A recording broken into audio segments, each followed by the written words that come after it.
When I say treasure, you say tree. Treasure. Treasure. Hold on. I gotta go back to the plate.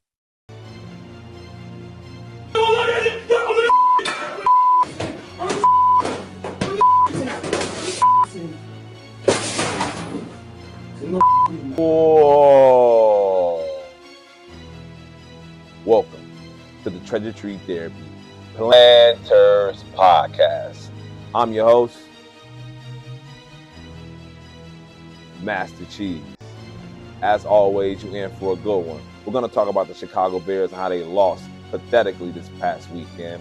We're going to talk about some fantasy football options. And don't forget, we'll get a live update from Upland, Indiana from Master Cheeze for the Taylor Trojans as they win another game. Until then, stay tuned. You don't want to miss it.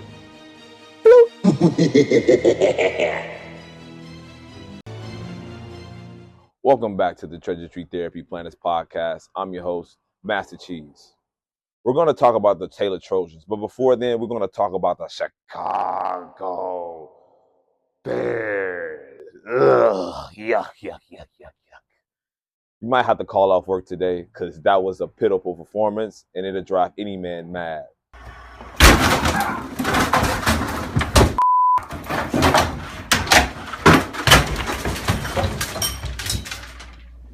The Chicago Bears lost to the Washington Commanders by the score of 18-15.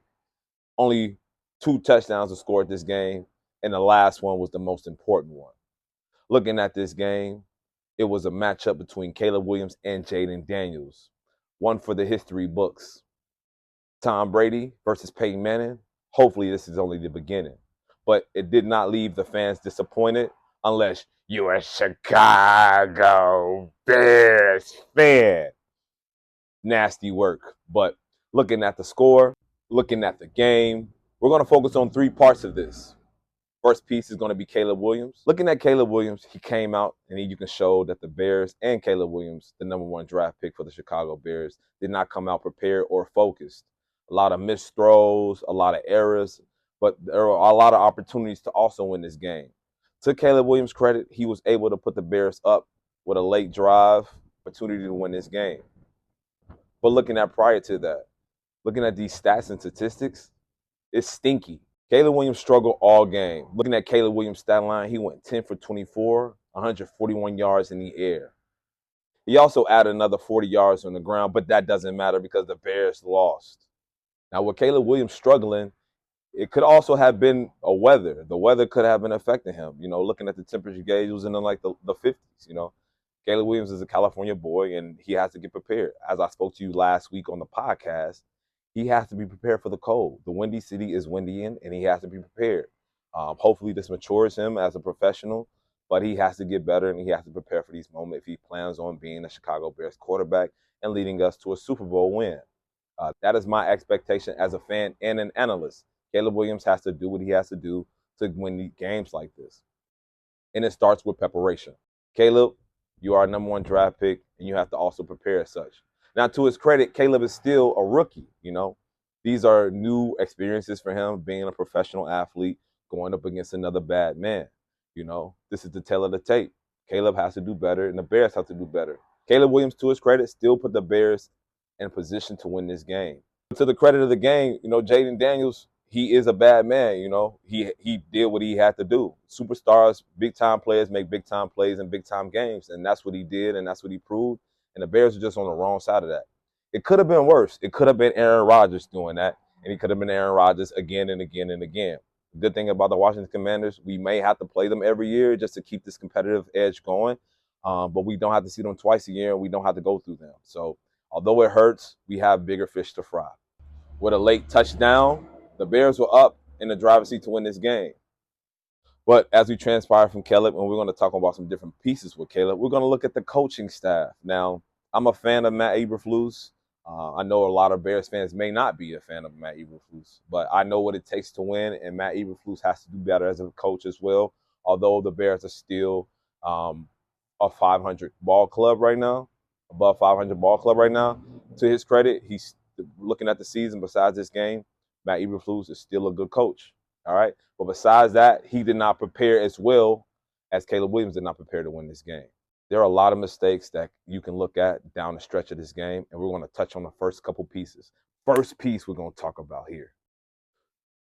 We had an opportunity in the fourth quarter to score a touchdown. Why in the Sam did you have a lineman taking this ball when you have a bowling ball of a running back, fresh, sitting there waiting for the opportunity? Why are we getting cute? You came fresh off a bye week, and this what you came, this what you rolled up. This is bad. This is bad preparation. You're still a good coach, but this is bad. Take this play, put it in the fire, burn it, and then burn the fire. Do not ever bring this play back into the playbook ever again. That would make sense if you had somebody like a Montez Sweat doing a play like this, someone with personality. This is the rando doing this. Like, no, this is not the 85 Bears, and it's not the fridge. I get the concept. Failure is what you gave in this play. There are things that you can put into the playbook, but it comes down to execution, and the Bears did not execute properly. And speaking of Montez Sweat, we're going to speak about why he was not on the field on that last play. Looking at point number 2, the Bears on the driver's seat right here. You got 2nd and goal, and the clock is running. Play clock and the game clock are running simultaneously. Put everybody in here. The game is on the line. Put your money where your mouth is. Why not get this clock down to as little as possible, utilizing your playbook and your timeouts? We ran this play a little bit too soon, and we gave the Washington Commanders the opportunity to win this game. It's come down to preparation. Although this is the coach's fault as well, Caleb Williams also has to mature as a quarterback. He has to be able to know the game within the game. Take your time, run your play, execute, leave your opponent with limited amount of time to win the game. Again, we failed in that notion, and that's why we came up short. And then point number 3. If you had the opportunity to tell me that your team is up 3 points with 2 seconds to go, and your opponent has to throw a Hail Mary, I'll take that every time. Now, sometimes you are in position like this. This happened in 2 other games this past weekend. The Bears are in the driver's seat. You have to prepare to be in these moments, but you have to prepare. Matt Eberflus said he prepared for this, and listen to his press conference. Important to look at that too. It comes down to that last play, and we've practiced that play 100 times since we've been here. And again, I'll have to look at what the execution was of that, but we have a body on a body, boxing guys out like basketball at the very end. We have one guy that's the rim that knocks the ball down. We got a back tip guy that goes behind the pile. So again, I got to look at it and detail it out and make sure we're better next time. But again, that's a hard way to lose. But again, I was proud of the way the guys battled all the way through. That sounds all good, and that sounds good. That sounds great. That sounds beautiful. That sounds like a book. That sounds like, if you was running for president, you could be president with that notion. None of that showed up on that last play of that drive, and it's showing that the coaching staff have to be better. Again, Matt Eberflus, I still think is the Chicago Bears coach right now, but they have to clean this up. You have to, if this is what you prepared to do, if this is the idea that you had, why is it not even executed even to a small T, right? You said that you're going to have the players box out. No one is even boxing out. There is not even a man back there to knock the ball down. So let's slow down, and these ideas have to also be prepared accurately, and we have to execute them because we might be in a position like this once again. Now, as much as this hurts, this helps the Bears. This helps us refocus and get to where we need to be. We need to prepare a little bit better and become more of a championship caliber team. This is evident. The Bears are not a championship caliber team this year. Not a big deal, not a bad deal. We have to get better. Dan Campbell of the Lions, he's had a tough couple years, but the Lions the culture has shifted. They're in the right direction. He's had a lot of questionable decisions, but he's grown from them and he's matured from them. I'm assuming that Matt Eberflus will do the best he can to improve and make the Bears a better team. On that note, we're going to talk about the third point of the Chicago Bears game. Man, I got to take a deep breath 1 second. I'm happy I don't punch TVs, because you could have punched the TV that day and it would have been validated. going to talk about somebody who's very, very popular, and it's not for positive reasons this weekend. Tyrique Stevenson, defensive back for the Chicago Bears. You, my friend, need a whooping. An old-fashioned whooping. I don't really care who it come from. It got to come from somebody in the locker room, because you, my friend, have to learn how to win. And you also have to learn how to mature. Respectfully, he did release a statement and he apologized. Just look at what he wrote. This is great, but I don't give a. That's the Bears fan in me. But as an analyst, this is great. This is great. This is great what you would love to see coming from him right now. Coming here to accepting the role, maturing from it, and playing well. Now, respectfully, Bears fans, you got to slow the roll down, firing the guy, releasing the guy, cutting the guy. Let's take our emotions out of it and let's be a little bit more realistic, okay? Mistakes happen and the players have to mature from it. Now, if this was a Super Bowl, that most definitely. It'd be a short leash. You got to get up out of there. But coming off a bye week, the whole team was not focused, and it showed here. In addition, his teammates did not also realign his focus. He was doing this the whole game. He was chirping the whole game, and that's the kind of personality he has. But sometimes you have to have a leader on that team, kind of get your guys ready and just prepare to stay disciplined and focused on plays like this. No one is doing that. Everyone's focused on the last play, and that's what you can see in this video, right? That's a Bears fault. That's not just Stevenson's fault. That's the Bears as a whole unit's fault, right? They need to be prepared to win games like this.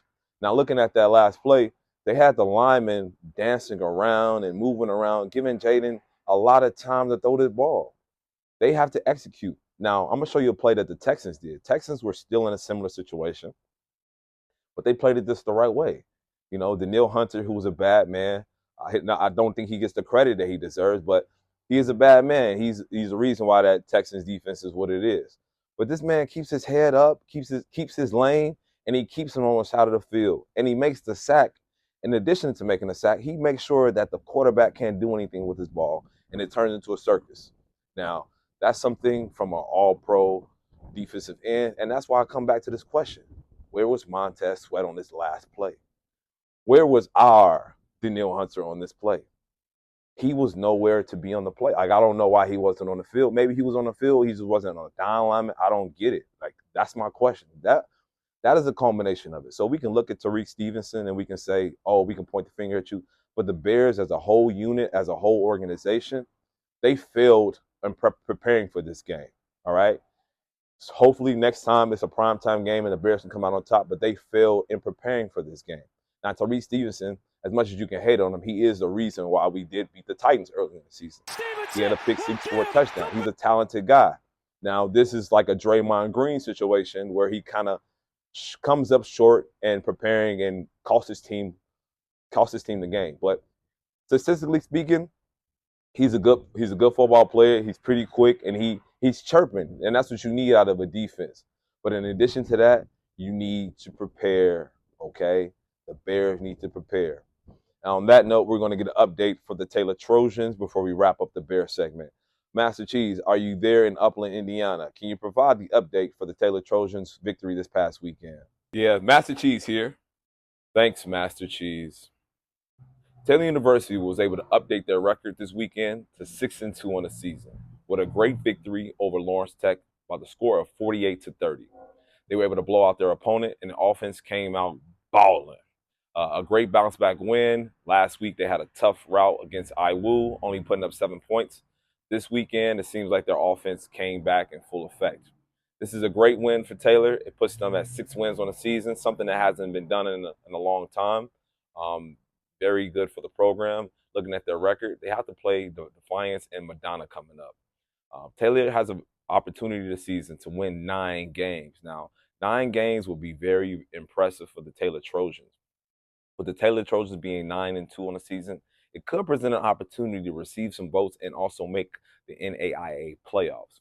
We'll see if that's something that's possible. They are not receiving votes at this moment in time.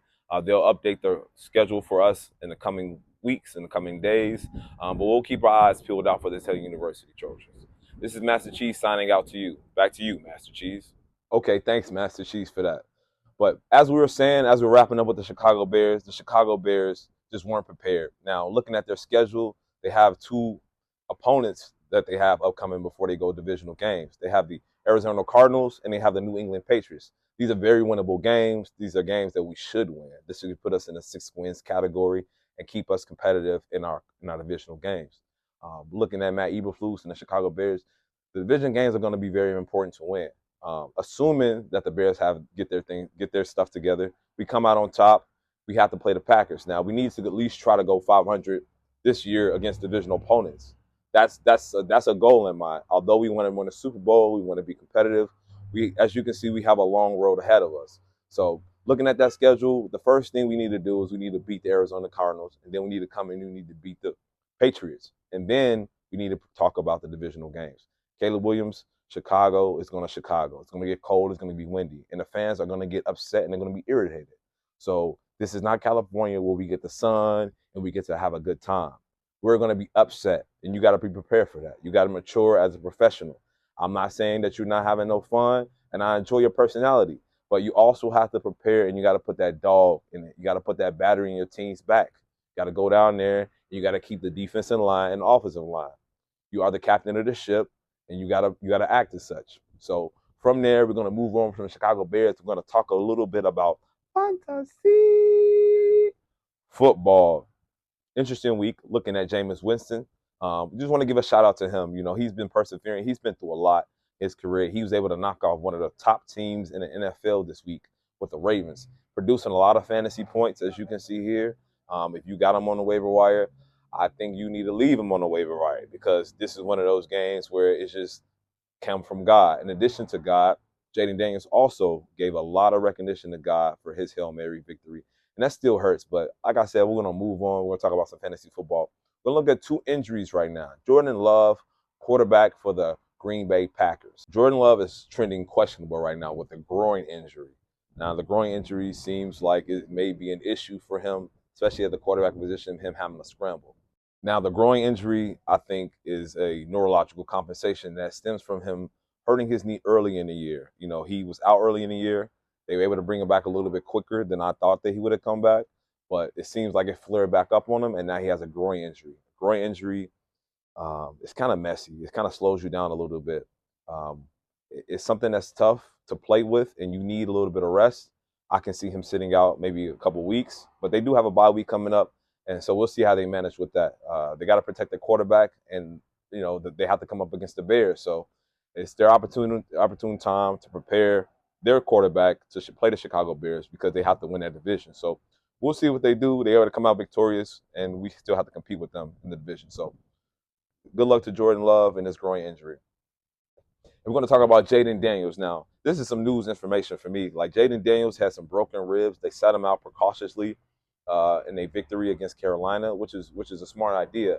I got some information from a reliable source about some of the technology they use on that broken ribs. Something that they use is called shockwave therapy. If you don't know what it is, look it up. It's something that's being used a lot in the NFL, up and coming. I was able to speak to somebody who says that they are working heavily with the Washington Commanders now. With the shockwave therapy, it's able to penetrate and stimulate bone growth, tendon growth, and different things like that. So it seems like they did a really good job with Jaden Daniels' ribs, getting that to heal up enough where he was not in as much pain as I thought he would. Since I played football, technology has definitely improved drastically, and so it's crazy that we have this technology to keep these players healthy. So good luck to Jaden Daniels with those ribs. I don't know if they're completely healed or not, but he did his thing, and I think that he should be good going forward through the rest of the season. Although he did struggle, Jaden Daniels is still a bad man. And lastly, looking at T. Higgins, receiver for the Cincinnati Bengals. T. Higgins was out this past weekend with a quadriceps injury, which has kind of shocked a lot of people on how drastically it happened, but it's said that he hurt himself in practice Friday and he could not compete this past weekend, which hurt the Cincinnati Bengals' opportunity chances of beating a good team. But looking at these injuries, you know, T. Higgins was out earlier with a hamstring injury, right? And he comes back and now he hurts the quad. These nagging injuries eventually do add up if you do not address the neurological compensations with neurological interventions. It's something that I specialize in. A lot of these athletes will benefit from it. Not to say that what they do with their respective teams is not enough, but when you're looking at the results of things, you need to kind of think you might want to add or retool. For example, you're looking at your fantasy team, and yeah, you might be winning and squeaking away with 70-point wins and 80-point wins. You still got to go and win a championship. So there's always another level, is my point. You have to always look to go to another level. And I think having neurological interventions is that next level that can help these NFL guys that's going through these nagging injuries that seem to go and come back. The technology, as I mentioned, with the Washington Commanders is very impressive. It's improving, right? They're finding out different ways to improve collagen, tissue regeneration, all these different things. But are they addressing the neurological system? At the end of the day, you can have all of these modalities, but are you addressing the neurological system, getting it to calm down?